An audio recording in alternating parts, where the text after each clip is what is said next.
আল্লাহ রাব্বুল আলামিন মানুষকে অত্যন্ত ভালোবেসে মহব্বত করে সৃষ্টি করেছেন, জাহান্নামের আগুনে পোড়ানোর জন্য নয়। রব্বি কারীম বলেন, ইয়া আইয়ুহাল ইনসানু মা গররাকা বিরাব্বিকাল কারীম। জোরে বলি আল্লাহু আকবার। হে মানুষেরা, কে তোমাদের আমাকে বলা দিল কিভাবে আমি আল্লাহকে বলে গেলাম? আল্লাহ বলছেন, অথচ আমি আল্লাহ তোমাদের সৃষ্টি করেছি। জোরে জোরে বলি সুবহানাল্লাহ। আল্লাযী খালাকাকা ফাসাওয়াকা ফাআদালাক ফি আইয়ি সূরাতিন মা শাআ রাক্কাবাক। জোরে বলি আল্লাহু আকবার। ও বান্দা, দেখো, পাট থেকে মাথা পর্যন্ত শুরু করে দেখো, নিখুঁত ভাবে সৃষ্টি করেছি, তৈরি করেছি, কোনো খুঁত পাবা না। কত সুন্দর করে আমি আল্লাহ নিজ সুরতে তোমাদের সৃষ্টি করেছি। জোরে জোরে বলি সুবহানাল্লাহ। আল্লাহু রাব্বুল আলামিন খালাকাল ইনসান, ইনসানকে, মানুষকে আল্লাহু রাব্বুল আলামিন সবচেয়ে সুন্দর করে সৃষ্টি করেছেন। জোরে বলি সুবহানাল্লাহ। মানুষের কাজ কি হবে? وما خلقت الجن والإنس إلا ليعبدون।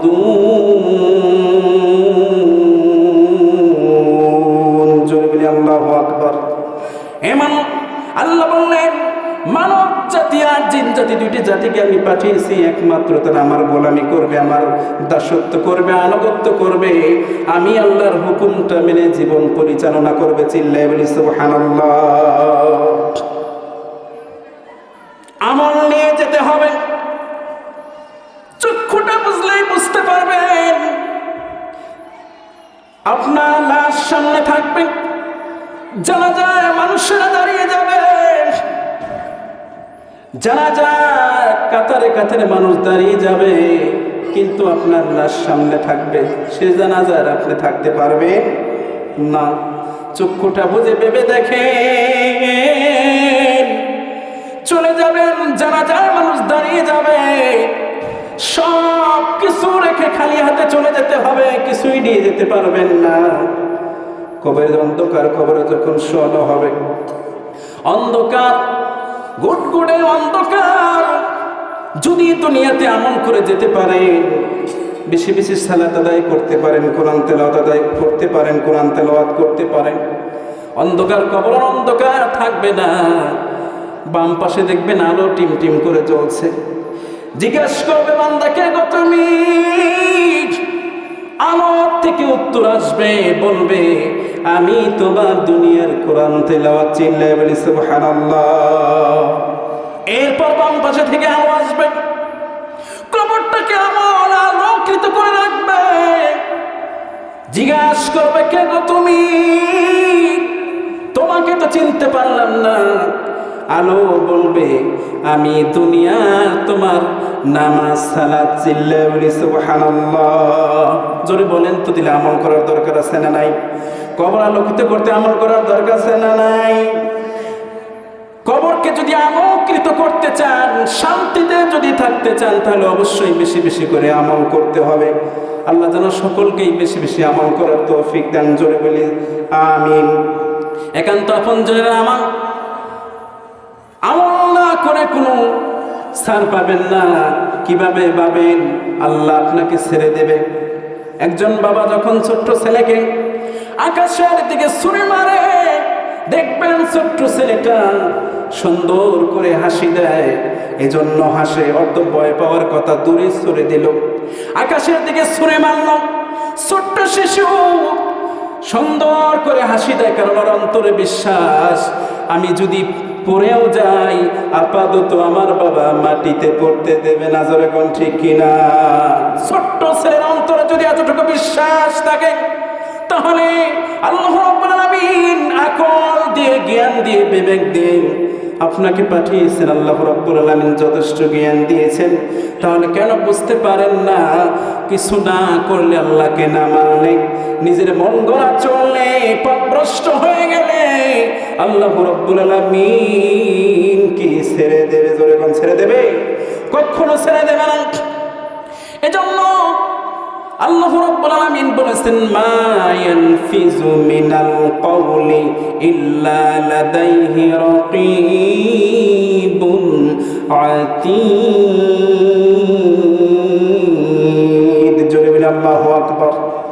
ও বান্দা, মানুষ, আল্লাহ বলছেন, মানুষ এমন কোনো কথা বলে না যে কথাগুলো আমার ফেরেশতারা রেকর্ড করে না। চিল্লায়ে বলি সুবহানাল্লাহ। মরার আগে কি করা দরকার? তাহলে কি মিথ্যা কথা বলা যাবে? রেকর্ড যে হয়, মিথ্যা কথা বলা যাবে? আল কিযবু উম্মুজ জুনুব, মিথ্যা সকল পাপের মূল। মিথ্যা মানুষকে পাপাচারের দিকে নেয়, মিথ্যা মানুষকে জাহান্নামের দিকে নিয়ে যায়। এজন্য মিথ্যা কথা বলা যাবে না। রব্বি কারীম মানুষকে অত্যন্ত ভালোবেসে মহব্বত করে আদর করে সৃষ্টি করেছেন জাহান্নামের আগুনে পোড়ানোর জন্য। কথা বলেন, জাহান্নামের আগুনে পোড়ানোর জন্য?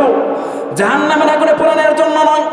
রব্বি কারীম মানুষকে অত্যন্ত আদর করে ভালোবেসে সৃষ্টি করেছেন, মহব্বত করে সৃষ্টি করেছেন। এই পৃথিবী সৃষ্টি করতে মাত্র 6 দিন লাগাইয়েছেন। জোরে কোন কয়দিন? জোরে কোন কয়দিন? সমগ্র পৃথিবী সৃষ্টি করতে 6টা দিন লাগিয়েছেন, কিন্তু মানুষকে ভালোবেসে 10 মাস 10 দিন মানুষকে সবচেয়ে বেশি টাইম লাগিয়েছেন। চিল্লায়ে বলি সুবহানাল্লাহ। অত্যন্ত ভালোবেসে মহব্বত করে। কোনো মানুষ যদি পথভ্রষ্ট হয়ে যায়, আল্লাহকে যদি ভুলে যায়, এরপর বুঝতে পেরে যখন মসজিদে এসে নামাজ পড়ে সিজদা দেয়, দুটি হাত তুলে ক্ষমা চায়, আল্লাহ রাব্বুল আলামিন সাথে সাথে এই বান্দাকে ক্ষমা করে দেন। চিল্লায়ে বলি সুবহানাল্লাহ। একান্ত আপনজনের নামাজ, দুনিয়ায় যা ইচ্ছে তাই করে যাবেন। এরপরে মানুষ হাসরের ময়দানেও মিথ্যা কথা বলবে। কম্পিউটারে নিয়ে যখন গুনার কাজগুলো দেখানো হবে, অস্বীকার করে বসবে, হায় আল্লাহ, এগুলো আমার দ্বারা হয় নাই, আমি করি নাই। বলেন তো মিথ্যা কথা বলে ছাড় পাবে? পাবে? মিথ্যা কথা বলে ছাড় পাবে না। কারণ দুনিয়ার মধ্যে 2 কান্দে 2 ফেরেশতা আছে না নাই? জোরে কোন আছে না নাই? কিরামান কাতিবিনা ইয়ালামুনা মা তাফআলুন।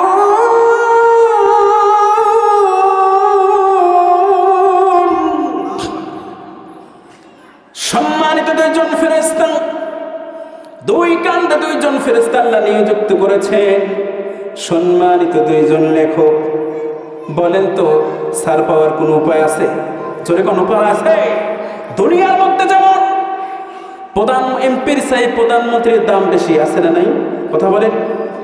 প্রধানমন্ত্রী একজন এমপির দাম কি সমান? কথা বলে, সমান না। এরপরে হলো ফেরেশতাদের মধ্যে এরকম দামি উঁচু নিচু করে আল্লাহ সৃষ্টি করেছেন। চিল্লায়ে বলি সুবহানাল্লাহ। ডান কান্দে যিনি বসে আছেন, কিরামান কাতিবিন, যিনি নেকি লেখেন, সওয়াব লেখেন, এই কিরামান ডান কাঁধে যিনি বসে আছেন, তার পাওয়ারটা বাম কাঁধের ফেরেশতার চেয়ে একটু বেশি। চিল্লায়ে বলি সুবহানাল্লাহ। মানুষ যখন কোনো অন্যায় কাজ করবে,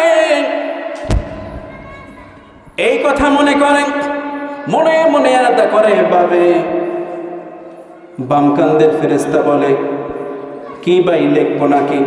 ডান কাঁধের ফেরেশতা বলে ওয়েট করো। জোরে বলি সুবহানাল্লাহ। এরপরে জিজ্ঞাসা করে, কিছু দূর যায়, এরপরে জিজ্ঞাসা করে ভাই লিখবো নাকি? ডান কাঁধের ফেরেশতা বলে ওয়েট করো। কিতাবের মধ্যে পড়েছি, যে ফেরেশতা নেকি লেখে আমল লেখে, আর যে ফেরেশতা গুনাহ লেখে। নেকির খাতা হলো চোখের পাওয়ার, যতদূর পর্যন্ত যায় একটা নেকির খাতা হলো এত বড়। জোরে জোরে বলে সুবহানাল্লাহ। এরকম গুনাহের খাতাও তত বড়। এরপরে বান্দা হেঁটে হেঁটে যাবে, তারপরে জিজ্ঞাসা করবে ভাই লিখবো নাকি? এরপরেও জিজ্ঞাসা করে বলবে ওয়েট করো, দেখা যাক কি করে। গুনাহের কাছে চলে যাবে, এরপর বলবে ভাই লিখবো নাকি, বলে ওয়েট করো দেখা যাক। বান্দা যখন গুনাহে লিপ্তই হয়ে যায়, ডান কান্দের ফেরেশতা কলম কামড়ায় আর বলে, আফসোস করে বলে এখন আর করার কিছু নাই, লিখে ফেলো। জোরে জোরে বলি সুবহানাল্লাহ। আর মানুষ যখন ভালো কাজ করে, সওয়াবের কোনো কাজ করে, যারা সালাত আদায় করেছেন, সালাতুল ইশারের নামাজ যারা আদায় করেছেন, বাড়ি থেকে নিয়ত করেছেন জামাতে নামাজ আদায় করব, শুধু নিয়ত করেছেন, সাথে সাথেই ডান কাঁধের ফেরেশতা যিনি বসে আছেন, ডান কাঁধে যিনি বসে আছেন, তার কোনো পারমিশন লাগে না। চিল্লায়ে বলি সুবহানাল্লাহ। নিয়ত করার সাথে সাথেই সওয়াবের কাজটা সাথে সাথেই লিখে রাখে। জোরে বলি সুবহানাল্লাহ। একান্ত আপনজনের আমার, এই জন্য মিথ্যা বলায় বেঁচে যাবেন এরকম কোনো উপায় নাই। এমন একটি জায়গায় আমাদেরকে হাজির হতে হবে, যেতে হবে, সেখানে সুদ ঘুষের কোনো উপায় নাই। কেউ পক্ষে কথা সাক্ষ্য দেবে এরকম কোনো উপায় নাই। এমন একটা দিন আসবে, এমন একটা দিন এসে আমাদের সামনে হাজির হবে। আল-ইয়াউমা নাখতিমু আলা আফওয়াহিহিম ওয়া তুকাল্লিমুনা আইদিহিম ওয়া তাশহাদু আরজুলুহুম বিমা কানু ইয়াকসিবুন। জোরে বলি আল্লাহু আকবার।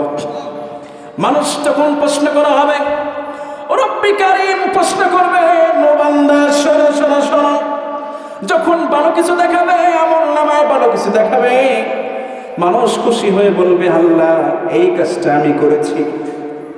আর যখন খারাপ কিছু দেখাবে, মানুষ অস্বীকার করবে এই খারাপ কাজগুলো আমি করি নাই। কারণ দুনিয়ার মধ্যে কেউ যদি চুরি করে, তাকে প্রশ্ন করলে সে কি রাজি হবে?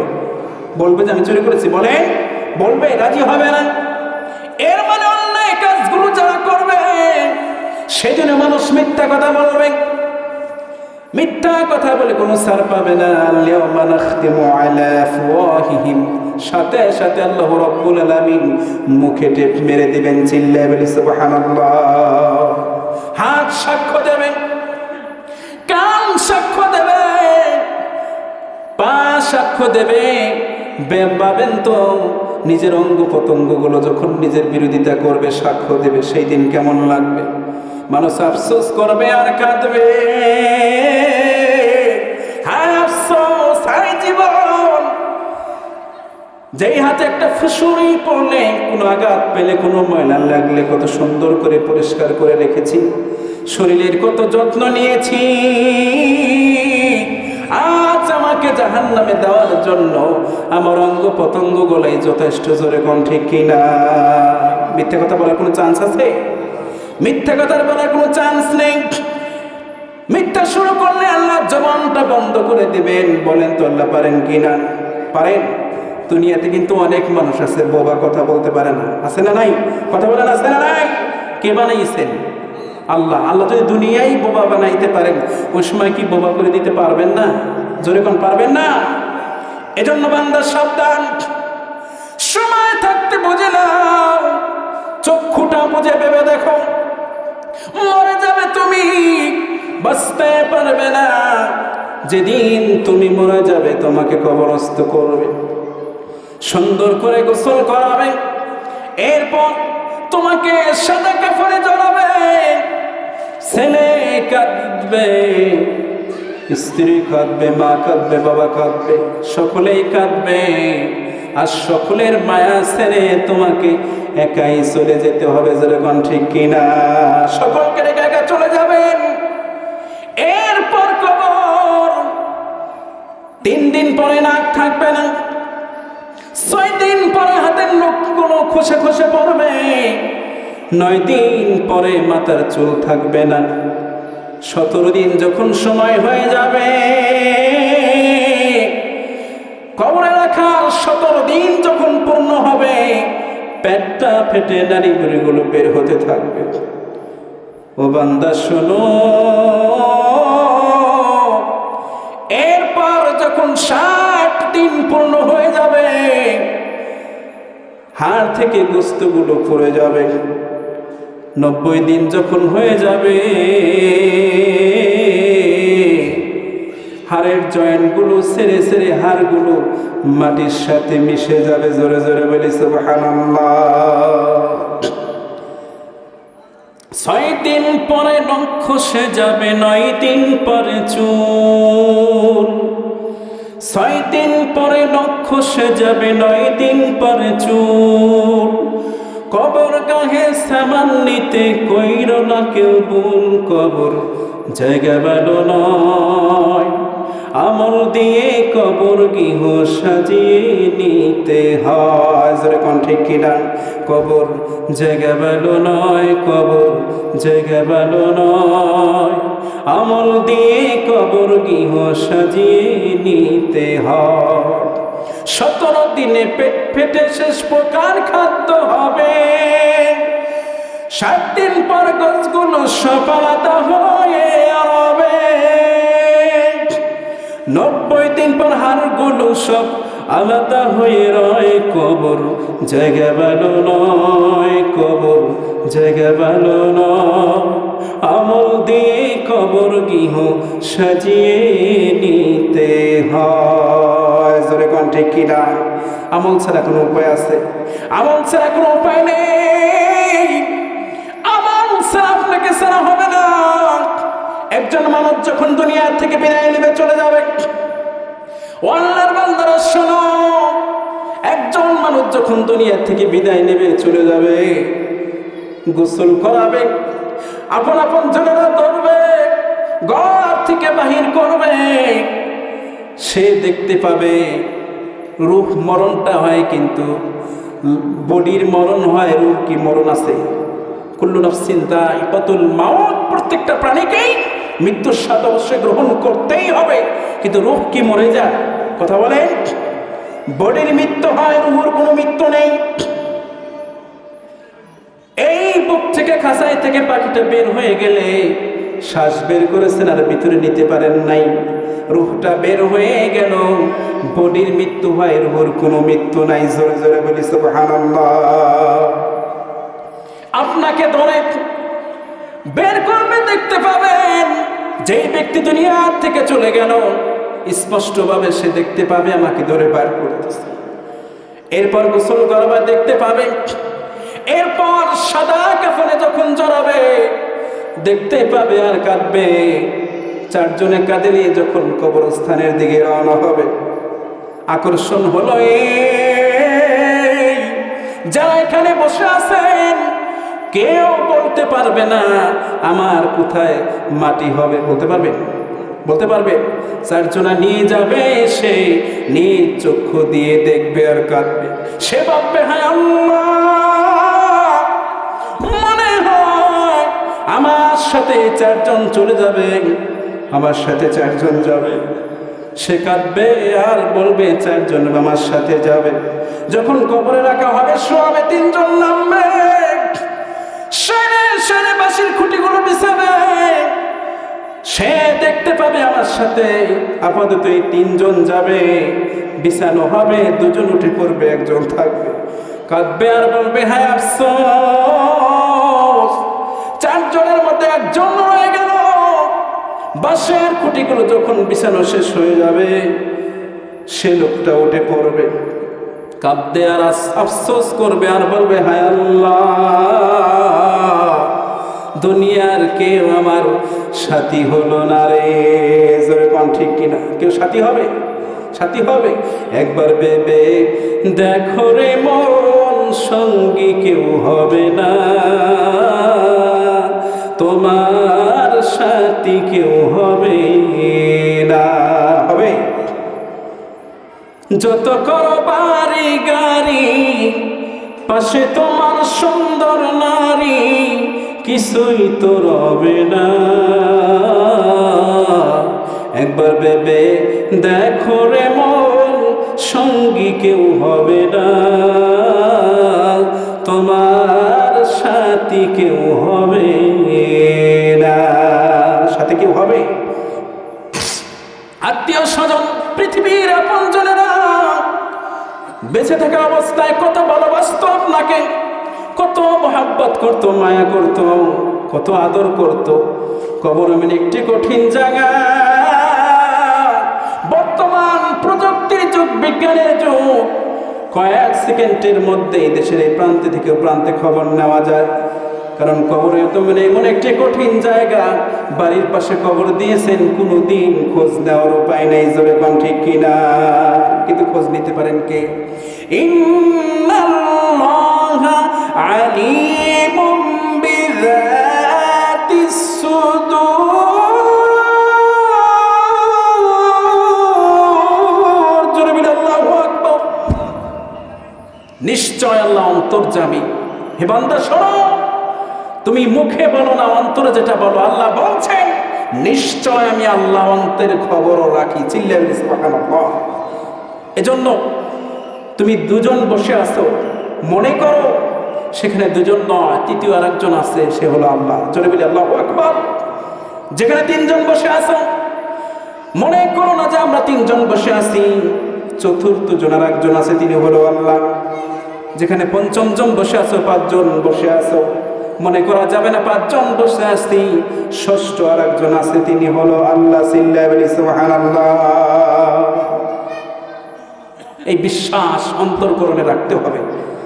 না দেখে বিশ্বাস করার নামই হলো ঈমান। জোরে বলেন, না দেখে বিশ্বাস করার নামই ঈমান। আল্লাহকে দেখেছি, জোরে কোন দেখেছি, কিন্তু বিশ্বাস করি এত বড় আসমান, এত বড় জমিন, এর স্রষ্টা অবশ্যই একজন আছে না নাই?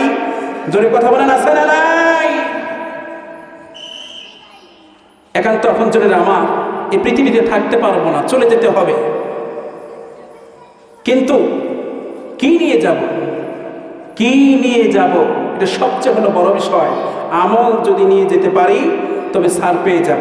আর যদি আমল ছাড়া কবরে যাই, এই সাজা, এই কষ্ট আমরা সহ্য করতে পারবো না। একান্ত আপনজনের আমার বলতেছিলাম, সকলকেই মৃত্যুবরণ করতে হবে। মৃত্যু থেকে কে রেহাই পাবে না? সেটা যে কোনো দল, যে কোনো জাতির লোক হোক না কেন। আমি মরবো না এমন কথা কেউ বলে না। বলে আমি মরবো না এরকম কথা কেউ বলে? কারণ এই গ্যারান্টি দিতে পারবে না। ওমান আসদাকু মিনাল্লাহি কিলা। আল্লাহ বলছেন আমার মতো সত্যবাদী পৃথিবীতে আর একটাও নেই। কারণ কুল্লু নাফসিন যায়িকাতুল মাউত, আল্লাহ ঘোষণা দিয়েছেন প্রত্যেকটা প্রাণীর মৃত্যুর স্বাদ অবশ্যই অবশ্যই গ্রহণ করতেই হবে। প্রমাণ হলো দাদা চলে গেছে, বাবা চলে গেছে, এরপর আমি যাব, ঠিক কিনা? কথা বলেন। এজন্য হিন্দু হোক, ইহুদি হোক, খ্রিস্টান হোক, যে কোনো জাতি, যে কোনো ধর্মের লোক হোক না কেন, কেউ বলে না যে আমি মরবো না, কারণ মরেই যাবে। এটাই সত্য। মরবে এটাই স্বাভাবিক, বেঁচে থাকবে না এটাই অস্বাভাবিক, ঠিক কিনা বলেন? মরবে এটাই স্বাভাবিক। মানুষ অবশ্যই মরবে, থাকতে পারবে না, কারণ ক্ষণস্থায়ী পৃথিবী। কিতাবের মধ্যে এসেছে এই সমগ্র পৃথিবীতে আল্লাহ মানুষকে পাঠিয়েছেন, জিনদেরকে পাঠিয়েছেন। এইটু কতটুকু সময়? পরকালের এক সকাল, এক বিকাল। চিল্লায়ে বলি সুবহানাল্লাহ। এই দুনিয়াতে আপনি ইচ্ছা করলে শান্তি পাবেন না, কারণ দুনিয়াটা শান্তির জায়গা নয়। আল্লাহ অসংখ্য শান্তির জায়গা রেখেছেন। যে জায়গায় শান্তি আছে, শান্তি আর শান্তি, সেই জায়গায় কোনো দুঃখ নেই। এই ক্ষণস্থায়ী পৃথিবী, অল্প সময় যদি আপনি আমল নিয়ে মরে যেতে পারেন, কবর থেকেই আল্লাহ জান্নাতের নাজ দিয়ে মধ্যে ভরপুর করে দিবে। জোরে বলি সুবহানাল্লাহ। একান্ত আপনজনের আমার মরতেই তো হবে। আমাদের এই বাংলাদেশে ওসমান হাদি ভাই চলে গেল, আজকে মনে লাশটা আসছে, জানেন? আজকে আসছে। দেখেন এই বাংলাদেশে যারা হক কথা বলে, বুক ফুলিয়ে চলে, যারা দেশের ভালো চায়, দেশটা ভালোভাবে পরিচালনা করতে চায়, যেই চাক না কেন তাকেই শেষ করে দেওয়া হয়। জোরে কোন ঠিক কিনা? যে কোনো ষড়যন্ত্র করে, যে কোনো উপায়ে তাকেই শেষ করে দেওয়া হয়। এই এক হাদিকে শেষ করলে কি এদেশ কি শেষ হয়ে যাবে? কথা বলেন। এক হাদিকে শেষ করেছ, হাজারো হাদি দাঁড়িয়ে আছে দেশ পরিচালনা করার জন্য। জোরে কোন ঠিক কিনা? একান্ত আপনজনের আমার, পৃথিবীর শুরু লগ্ন থেকে যারা হক পথে চলে, হক কথা বলে, তারা নির্যাতিত, নিপীড়িত হয়ে আছে। তদানীন্তন সময় দিল্লিতে সাইকুলহীন রহমতুল্লাহ আলাইকে এই দিন প্রচার করতে গিয়ে তার হাত বাঁধলো, পা বাঁধলো, কোমরেতে আগুন ধরায় দিল। জীবিত মানুষকে আগুন ধরায় দিল। এরপর যখন আগুন ধরে কোমরে চর্বিগুলো পড়তেছিল, কত কষ্ট হয়েছে, কত যন্ত্রণার মৃত্যু। এরপরে তিনি বাতিলের কাছে মাথা নত করে নাই, করে নাই, করে নাই। জোরে কম ঠিক কিনা? করে নাই। মুসলমান হলো সেই জাতি জীবন দিবে তবুও বাতিলের কাছে মাথা নত করবে না। জোরে কম ঠিক কিনা? সাইকেল হিল রহমতুল্লাহ আলাইহি ভাবে পুরে সরকার হয়ে গেলেন, জীবন চলে গেল, এরপরে বাতিলের কাছে মাথা নত করে নাই, করে নাই। জোরে কম ঠিক কিনা? এই জন্য কবি বলেছেন, बातिल से दबने वाले आसमा नहीं हम जो बरकर चुका है तो इंतहा हमारा। সারা বিশ্বকে জানিয়ে দাও, বাতিলকে ঘোষণা করে দাও, মুসলমান কখনো বাতিলের কাছে মাথা নত করার জাতি নয়। জোরে কোন ঠিক কিনা? মাথা নত করার জাতি, জোরে কোন মাথা নত করার জাতি। এরপরে আল্লামা দিলওয়ার হোসেন সাঈদীকেও শেষ করে দেওয়া হলো বিষাক্ত ইঞ্জেকশন পুশ করে। জোরে কোন ঠিক কিনা? শেষ করে দেওয়া হলো না। যারাই সত্যের পথে চলে, সত্য কথা বলে, দেশকে ভালোভাবে পরিচালনা করতে চায়, দেশের শান্তি চায়, যারা একটু মাথা উঁচু করে কথা বলে, যারা হক কথা বলার চেষ্টা করে, হক পথে চলার চেষ্টা করে, দেশটা ভালো, দেশের ভালো চায়, দেশের মানুষের ভালো চায়, দেশটা সুন্দরভাবে পরিচালনা করতে চায়, একটু মাথা নাড়াতে উঠলেই তাকে শেষ করে দেওয়া হয়। জোরে কোন ঠিক কিনা? এখন তো আপনজনেরা আমার, যারা হক পথে চলে, হক কথা বলে, তারা নির্যাতিত, নিপীড়িত হয়ে আসছে। শুধু তাই নয়, আমাদের ইমাম আবু হানিফা রহমতুল্লাহি আলাইহি জেল খাটতে হয়েছে। যারাই হক কথা বলেছে, হক পথে চলেছে, জেল খাটতে হয়েছে। তার বিদ্যমা দেখতে আসতো অনেক সময়। ইমাম আবু হানিফা রহমতুল্লাহ আলাইহির মা, তার সামনে টর্চার করা হতো। এজন্যই টর্চার করা হতো যাতে করে তার মা অনুরোধ করতো, কাকুতি মিনতি করতো যে আমার ছেলেকে ছেড়ে দাও। টর্চার করতো। আবু হানিফা রহমতুল্লাহ আলাইহি বলেছেন, আমি মায়ের দিকে তাকিয়ে থাকতাম, শুধু দেখতাম, আমার মা চোখের পানি ফেলতো। এরপর যখন টর্চার করে আমাকে শেষ হয়ে যেত, মা আমার কাছে গিয়ে বলতো, বাবা তোকে যদি মেরে শেষ করেও দেয়, এরপরেও হকের পথ থেকে একটি পা পিছপা হয়ে যাবি না। জোরে বলি সুবহানাল্লাহ। মা যেমন সন্তান তেমন যারা হক পথে চলেছে, হক কথা বলেছে, নির্যাতিত, নিপীড়িত হয়ে আসছে। এক হাদিকে শেষ করে দিলে কি বাংলাদেশ শেষ হয়ে যাবে? কথা বলেন, শেষ হবে না। হাজারো হাদি দাঁড়িয়ে আছে এই দেশ পরিচালনা করার জন্য। জোরে কোন ঠিক কিনা? আমরা মুসলমান, মুসলমানের একটা সবচেয়ে বড় পরিচয় আছে, আমরা মুসলিম। যে কোনো দল করি না কেন, আওয়ামী লীগ করেন, বিএনপি করেন, জাতীয় পার্টি করেন, জামাত ইসলাম করেন, যে কোনো দল করেন না কেন, আমাদের সবচেয়ে বড় একটা পরিচয় হলো আমরা মুসলিম। মুসলমানের মুখে বড় একটাই স্লোগান থাকবে, আল্লাহর আইন চাই, সৎ লোকের শাসন চাই। জোরে বলেন ঠিক কিনা? চান না? জোরে বলেন, সৎ লোকের শাসন চান না? এদেশে সৎ লোকের শাসন না আসা পর্যন্ত এদেশে শান্তি আসতে পারে না, পারে না। জোরে কোন ঠিক কিনা? এজন্য মুসলমানের স্লোগান থাকবে, আল্লাহর আইন চাই, সৎ লোকের শাসন চাই। আমিও চাই, মন থেকে চাই, আল্লাহ যেন মৃত্যুর আগে একবার হলেও দেখে যেতে পারি এই দেশে কোরআনের আইন চলছে। জোরে কোন ঠিক কিনা? একান্ত আপনজনের আমার, মরেই তো যাব, চলেই তো যাব, ভয় পাওয়া যাবে? অন্ধকার দেখে ভয় পাওয়া যাবে? আমার যুবকের অন্ধকার দেখে ভয় পেও না, আলো আছে আড়ালে, সমস্ত অন্ধকার দূর হয়ে যাবে তোমরা উঠে দাঁড়ালে। জোরে কোন ঠিক কিনা? ভয় পাওয়া যাবে না, মরেই তো যাব। হক মরতে হলে আল্লামা দিলওয়ার হোসেন সাঈদীর একটি কথা মনে পড়ে, রহিমাকুমুল্লাহ। আল্লামা তিনি বলেছেন যে বিড়ালের মতো 500 বছর থাকার কোনো লাভ নাই, 500 বছর বেঁচে থাকার কোনো লাভ নাই, সিংহের মতো 1 ঘন্টা বেঁচে থাকার লাভ আছে। জোরে কোন ঠিক কিনা? সুন্দর কথা। কি কথা বলেছেন? আজ ওর একটু বাজে। জোরে কোন ঠিক কিনা? আল্লামা যার কথা না বললেই নয়, তিনি স্বপ্ন ছিল শহীদি মরণ, আল্লাহ কবুল করছে না? জোরে কোন কবুল করছে না? শহীদি মরণ তার স্বপ্ন ছিল। প্রত্যেকটা মাহফিলে শুনতাম, চাইতো সে, তিনি মন থেকে চাইতো এদেশে ইসলাম কায়েম হোক। চাইতো না? জোরে বলেন, চাইতো না? আবার ভবিষ্যৎবাণী যে বক্তৃতা দিয়ে গেছেন প্রায় সবটি মিলে যাচ্ছে। জোরে বলেন ঠিক কিনা? মিলে যাচ্ছে না? মনে রাখবেন মুসলমানেরা, হিন্দুস্তান মুসলমানের প্রকাশে শত্রু, জোরে কোন ঠিক কিনা? হিন্দুস্তান মুসলমানের কোনোদিন বন্ধু হতে পারে না, এজন্যই পারে না। আজও ভারত রয়েছে, কিন্তু ওখান থেকে ষড়যন্ত্র করে বাংলাদেশের মানুষকে শেষ করে দিচ্ছে, জোরে কোন ঠিক কিনা? ষড়যন্ত্র করতেছে না, জোরে কোন করতেছে না? দোয়া করি আল্লাহ আমার এই 56,000 সোনার বাংলা প্রতি ধূলিকণা আল্লাহ তুমি হেফাজত করো, জোরে বলি আমিন।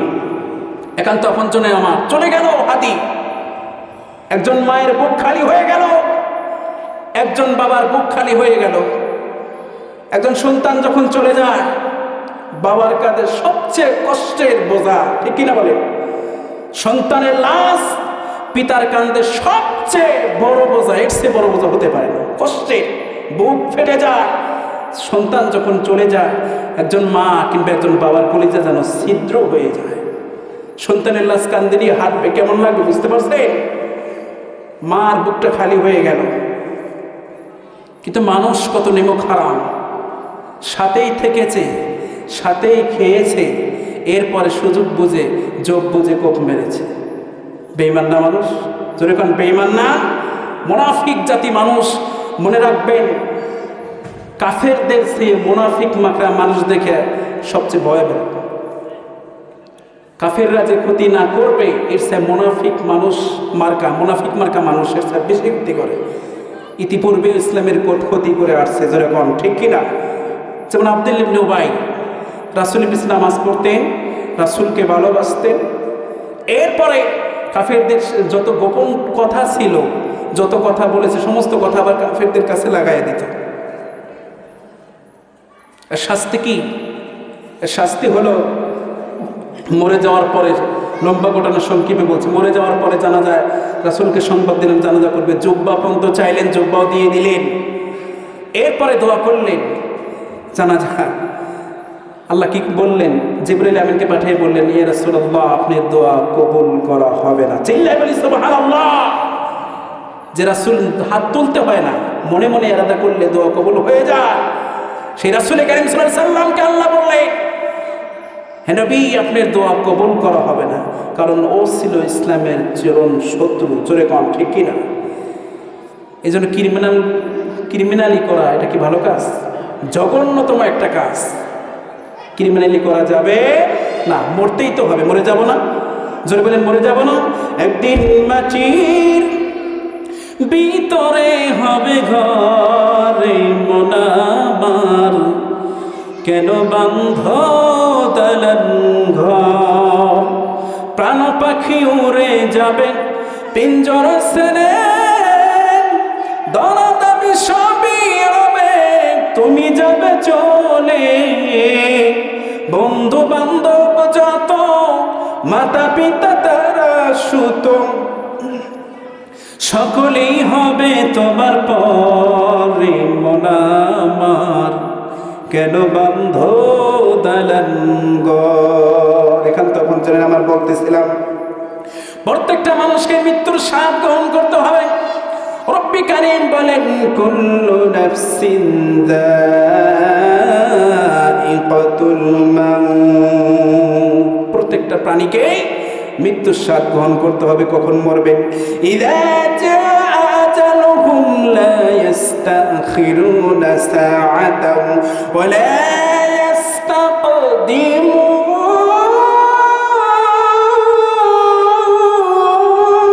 জোরে আল্লাহু আকবার। রব্বি কারীম বলেন, নির্ধারিত একটা টাইম তোমাকে দেওয়া হয়েছে বান্দা, এর 1 সেকেন্ড আগেও হবে না, পরেও হবে না। 1 সেকেন্ড আগেও হবে না, পরেও হবে না। নির্ধারিত টাইমে তুমি চলে যাবে। আল্লাহর যখন হুকুম আসবে, নির্ধারিত টাইমে তুমি চলে যাবে। কেউ তোমাকে রক্ষা করতে পারবে? আল্লাহ যদি টান দেয়, কেউ রক্ষা করতে পারবে? যেরকম পারবে? লক্ষ লক্ষ মানুষ হাদির পিছনে চিকিৎসা করা হলো, হাদির পিছনে লক্ষ লক্ষ মানুষ, কোটি কোটি টাকা খরচ করলেও বলেন তো হাদিকে কি বাঁচাইতে পেরেছে? জোরে কথা বলেন, পারছে? যদি আল্লাহ রাখতেন, কেউ মারতে পারতো? জোরে কথা বলেন, পারতো কেউ? কেউ পারতো না। এর মানে বুঝতে হবে, আল্লাহ যখন তোমাকে টান দিবে, পৃথিবীর কোনো ডক্টরের, বিজ্ঞানের কোনো কারো ক্ষমতা নেই যে তোমাকে ধরে রাখবে। জোরে কোন ঠিক কিনা? লক্ষ লক্ষ মানুষ পিছনে স্লোগান, টাকার অভাব নাই, চিকিৎসার অভাব নাই, সিঙ্গাপুর পর্যন্ত নেওয়া হলো, এরপর কি বাঁচাইতে পেরেছে? জোরে কোন পারছে? পারে নাই। বাদশাহ ইস্কান্দার প্রভাবশালী, হাজার হাজার কোটি টাকার মালিক ছিলেন। সবসময় বড় 4টা ডক্টর তার সাথে থাকতো, পারিবারিক ডক্টর, সবসময় তাকে চিকিৎসা করত। কোনো খাবার খেতেন, পরীক্ষা ছাড়া কোনো খাবার খেত না, পরীক্ষা ছাড়া কোনো খাবার খেত না। বাদশাহ ইস্কান্দার কিংবা বাদশাহ সিকান্দার পরীক্ষিত পানি ও পরীক্ষা ছাড়া খেত না, সবকিছু পরীক্ষা করে খেত। এরপরে অসুস্থ হয়ে পড়লেন, পৃথিবীর আঙিনা ছেড়ে চলে যাবেন, আর থাকবেন না। মৃত্যুর আগ দিয়ে ডক্টরদের কাছে ডেকে বলল, ডক্টরেরা শোনো, আমি ইস্কান্দার যখন পৃথিবীর আঙিনা ছেড়ে চলে যাব, তোমরা 4 জন ডক্টর আমার লাশটা বহন করবে। জোরে জোরে বলি সুবহানাল্লাহ। 2টা হাত আমার 2 দিকে বের করে রাখবেন। বাদশাহ ইস্কান্দার নসিহত করে গেলেন। তার নসিহত অনুযায়ী ডক্টররা তাকে গোসল করানো হলো, কাফন পরানো হলো। তার নসিহত অনুযায়ী খাটের এরকম বাড়ি দিয়ে 2টি হাত রাখা হলো।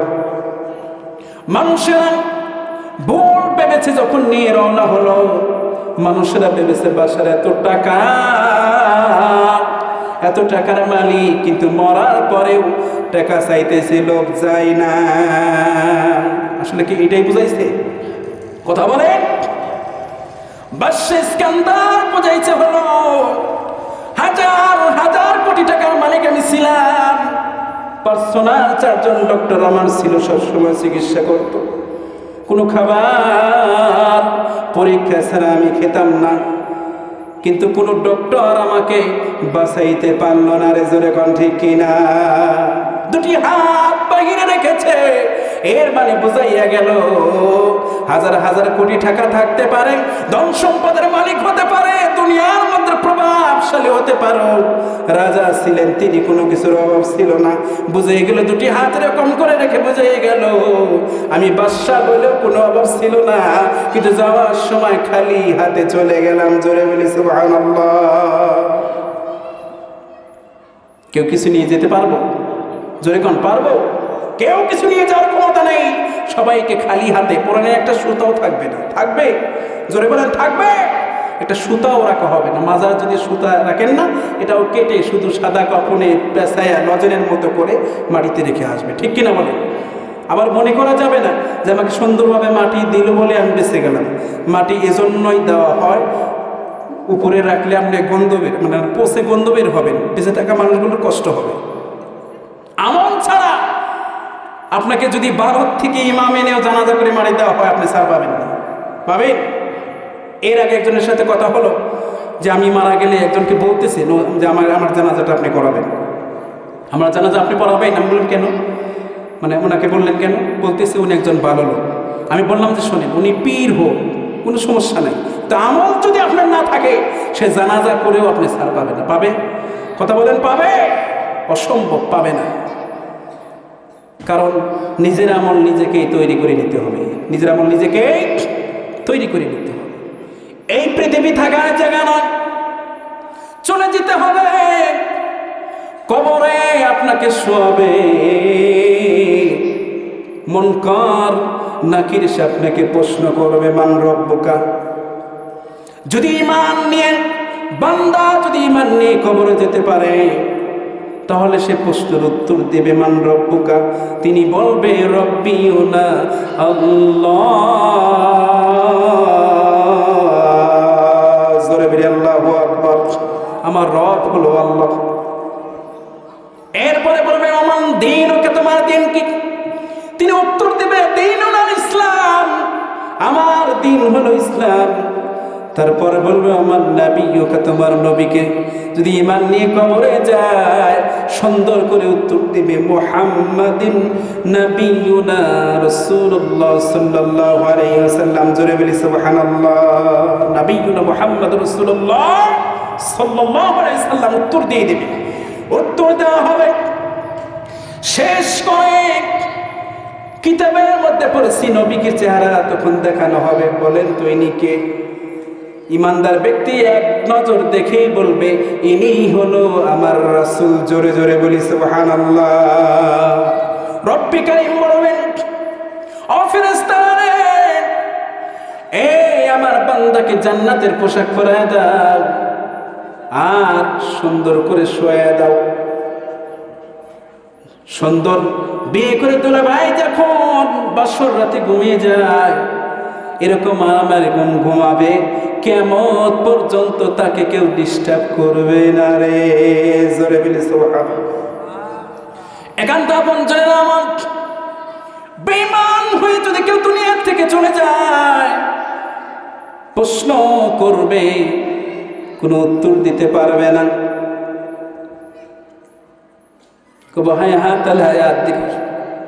আমি কিচ্ছু জানি না।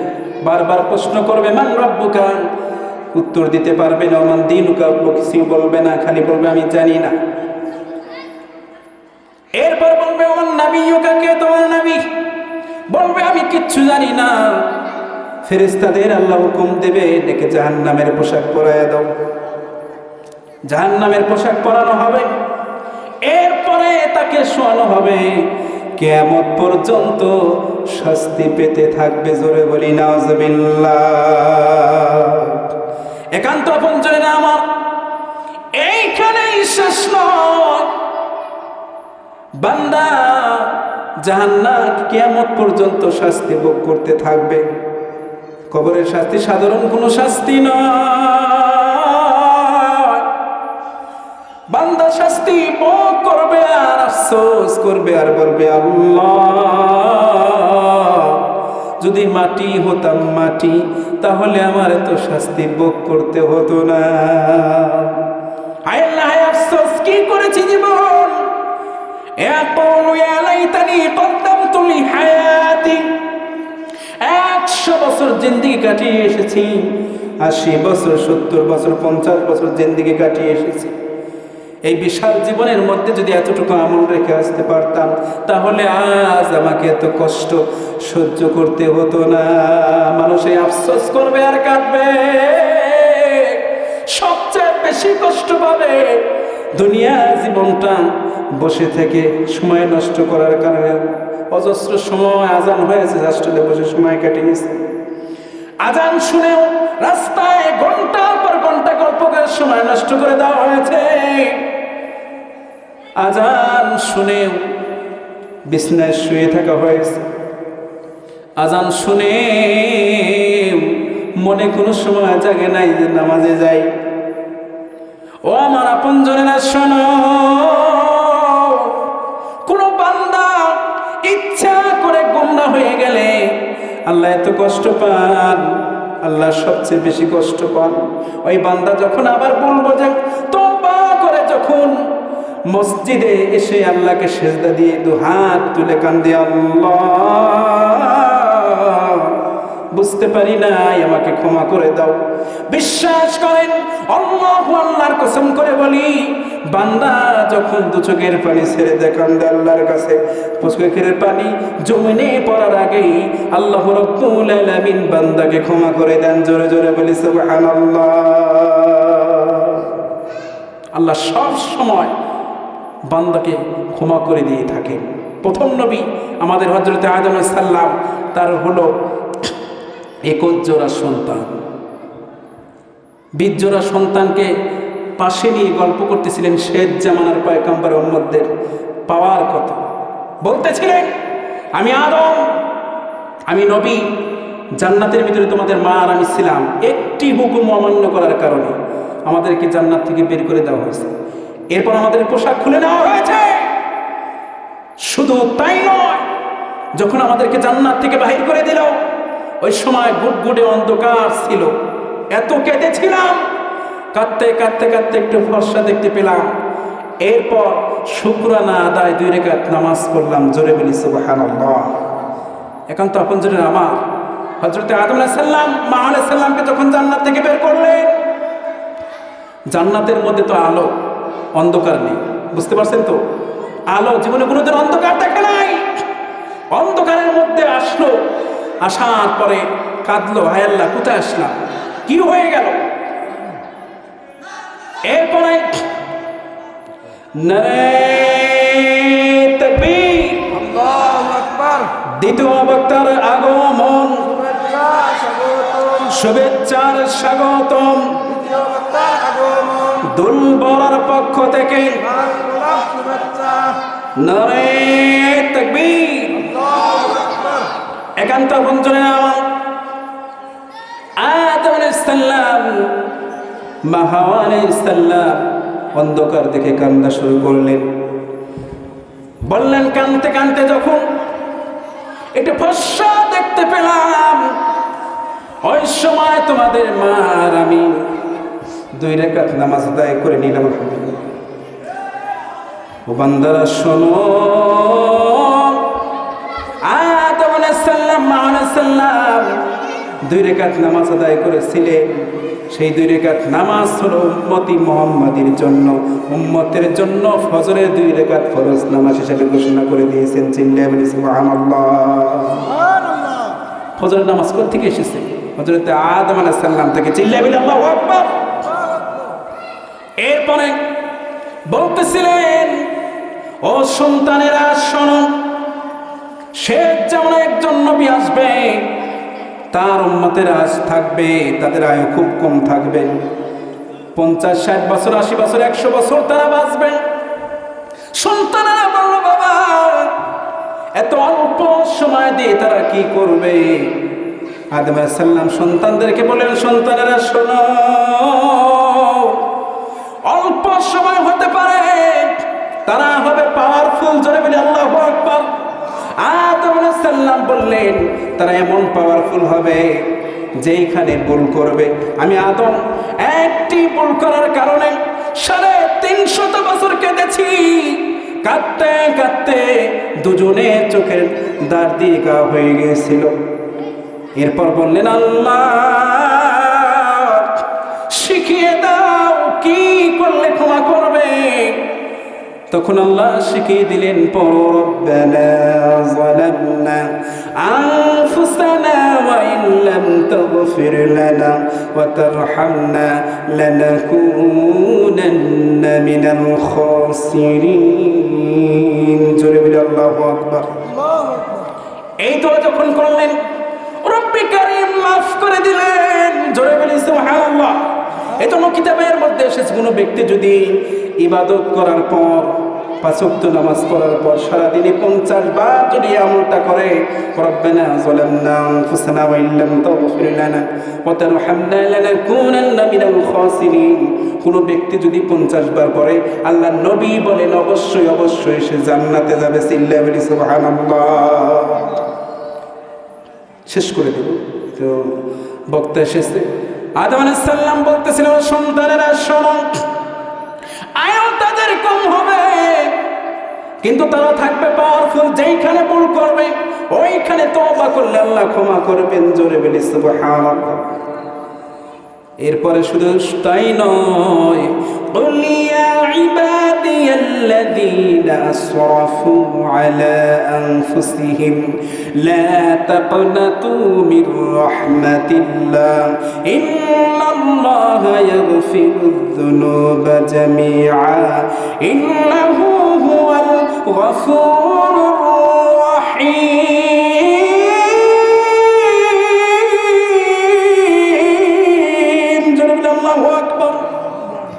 আল্লাহু রাব্বুল আলামিন বলেছেন, বান্দা যতই গুনাহ করো না কেন, আমার রহমত থেকে নৈরাশ হয়ে যেও না, নিশ্চয় আমি রব্বি কারীম তোমাদেরকে মাফ করে দিব। জোরে জোরে বলি সুবহানাল্লাহ।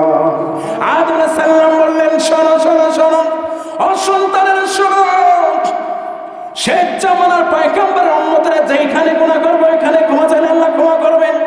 শুধু তাই নয়, এত পাওয়ারফুল থাকবে।